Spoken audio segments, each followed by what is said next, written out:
My name is Omoyele Sowore, a former presidential candidate of the African Action Congress and a staunch believer in the revolutionary struggles to build not only a new Nigeria, but a united, prosperous Africa and a better world. You see, severally Nigeria has had a chance to become the best country in the world. We have natural and human resources to accomplish this. However, that's our big tragedy. The biggest of it all is that the enemies of our people are in charge of our existence. These people, as you all know them, are working with all the sections of the world who colonized us before, from the global north, the east, the Middle East, and the west. And as I speak with you today, the Nigerian people in their millions are in serious pains and once again facing untold hardship and renewed hostility for their hostage takers. Humanity has only one excess. Humanity is what it is called. Whatever inflict pains and hardship on the people is a pointer to the consequential oppressions of the people. Humans, as we know them, are the most advanced beings on earth, and they are here for existence, nothing else. Whether we are humans, however, depends on how we eat, how we're sheltered, how we receive and impart knowledge, good health care, so that we can all live well and possibly long. A new set of recently selected rulers in Nigeria, led by Ahmed Bola Tinubu, promise and have drastically reduced the purchasing power of Nigerians through their latest anti-people policies targeted at the very people they claimed voted them into office. I've never heard anything like this before. Policies such as the total deregulation of the Nigerian oil sector, which is popularly and incorrectly referred to as subsidy removal, have brought untold hardship on our people. As a result, the cost of gasoline, what you call petrol, which was actually before now too expensive, was severely manipulated so that the petrol is now so expensive so that an average Nigerian have to pay over 600 naira for a liter of fuel. While this astronomical price increase was ruthlessly enforced, the minimum wage of Nigerian workers remained at the lowest, one of the worst in the world.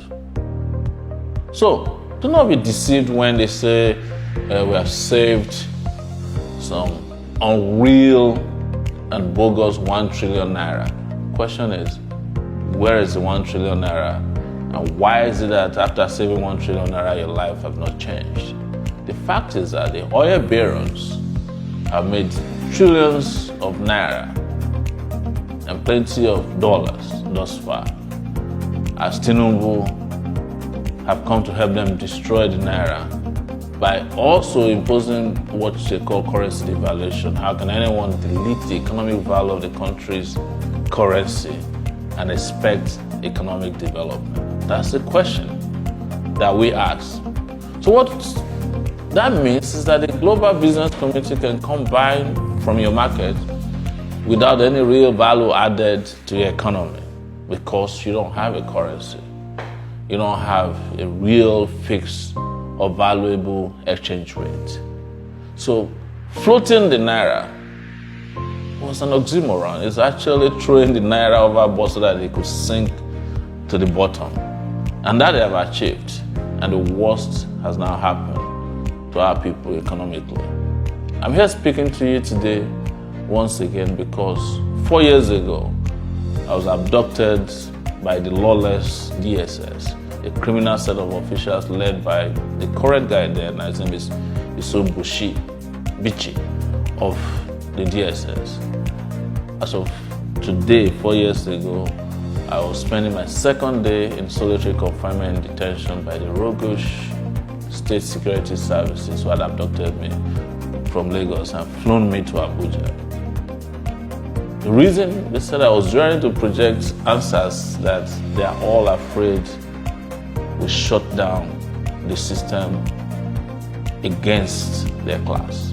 I was asking for a revolution, and they never denied it. So the story of my abduction, unlawful detention, torture, inhuman and degrading treatment has been partially told, but more will be firmed up soon.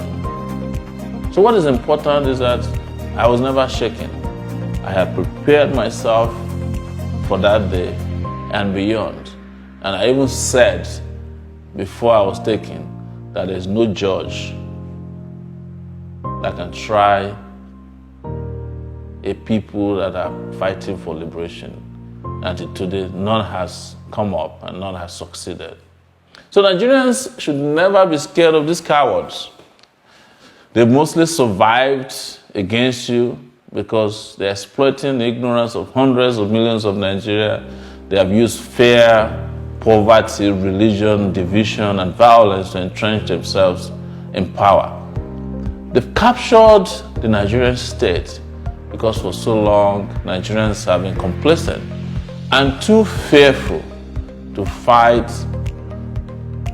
for their fundamental freedoms and total liberation, not only from local oppression, but from neo-colonial oppression. I knew then and now that those who were roaring because they had instrument of power in their pouch were rogues whose only goals were the organized robbery of the commonwealth of our people. The very confidence I had was that I've had a long history of resistance from my childhood,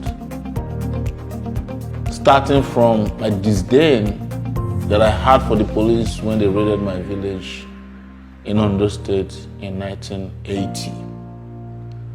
And I'd followed through when forces of oppression imposed the structural adjustment programs on our people in the 80s when I was a university student. I'd also worked assiduously with so many of our compatriots to drive the military out of power when they were the instruments used to subjugate and oppress our people. So as a people, we remain strong, resolute, and unbroken. And as you all know, even when I was in the university as a freshman, I knew better than several of the economics today who said the structural adjustment program was going to build Nigeria out of poverty and entrench prosperity.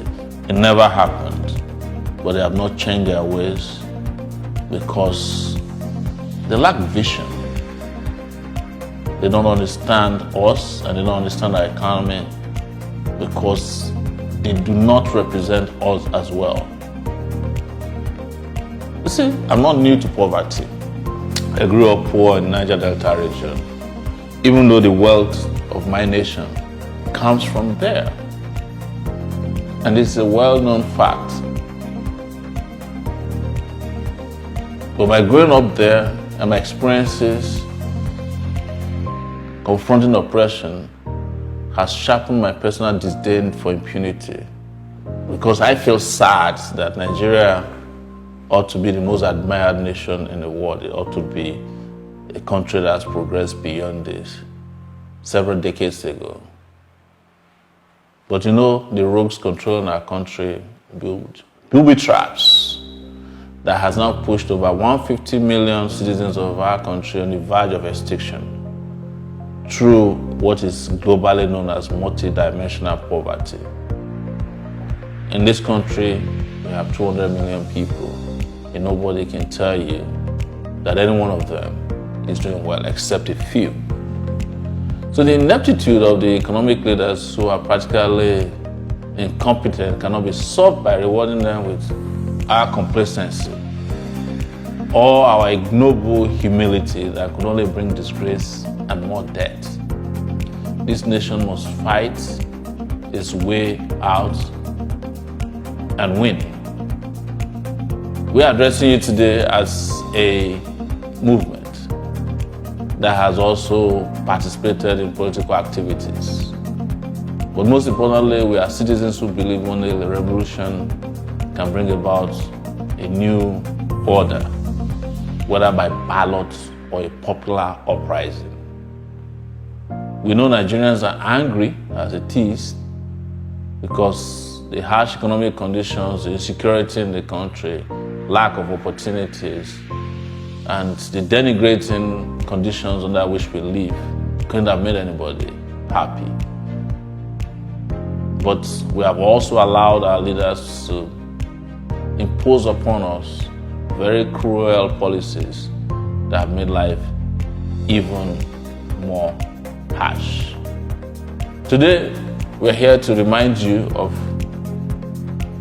the 4th anniversary of Revolution Now, and that since we started the Revolution Now campaign in this country, the country has never been the same.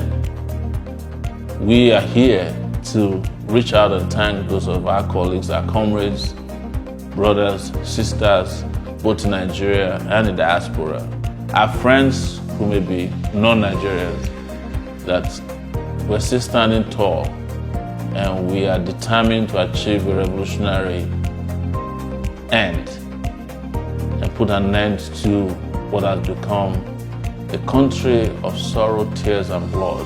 Apology to our great Afrobeat king, Fela and Nicola Kuti. Don't let me forget to thank a lot of our comrades. Many of them in the last 4 years have come along with me on this journey. Some have been jailed, some have been persecuted, tortured, some have nearly been killed.